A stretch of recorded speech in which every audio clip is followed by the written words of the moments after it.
Welcome back, everybody, for the final part of our Wise Man's Fear deep dives. We've followed Kvothe through so much magic, music, self-discovery, but now I feel like it's time to face those shadows that have been kind of looming all along. Yeah, there's definitely that sense of foreboding as we get into this last part of the book, especially knowing from present-day Kvothe that something's gone wrong.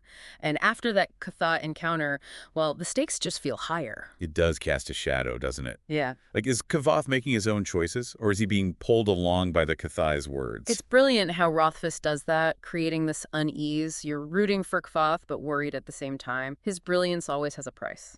And his return to the university, not exactly a happy homecoming. He's changed, he's got secrets, he's not that same carefree student anymore. No, he's carrying so much weight. His parents' deaths, the things he knows about the world, the dangers out there. But he's still driven by that need to know more, to solve the mysteries haunting him. It's dangerous, isn't it? That mix of brilliance, ambition, grief, revenge sets us up for something big to happen. Absolutely. The tension keeps building as Kvothe digs deeper into his research, pushes the limits of magic. One wrong step, and it feels like he could fall. And his relationships, they get harder, especially with Denna. It's like the distance between them grows, even though they're drawn to each other. It's so sad. They're both so passionate, so smart, but they can't seem to connect, like they're speaking different languages. And you get the feeling their paths are splitting, like whatever's holding them together isn't strong enough. Adds to that whole doom feeling. It does. Even his mentors, those relationships get complicated. Elodin with his near madness, and Kilvin, their bond phrase as Kvothe gets more reckless. He's isolating himself, pushing people away, the more obsessed he gets. Classic tragic hero stuff.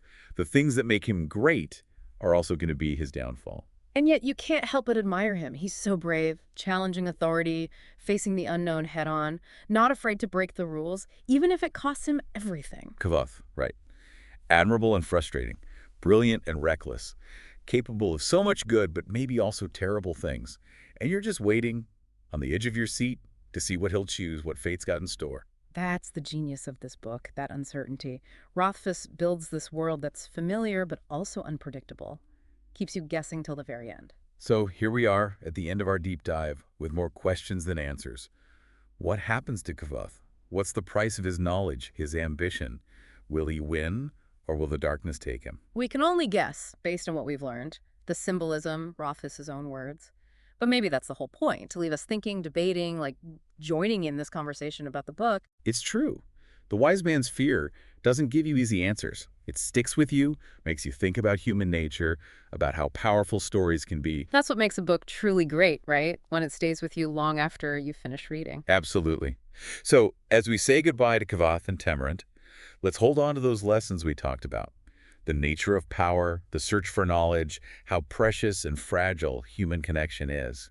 And maybe, someday, Rothfuss will give us those answers we're looking for in that third book. One can hope. Till then, the theories, the discussions, the magic of the wise man's fear lives on. We can always go back and find something new.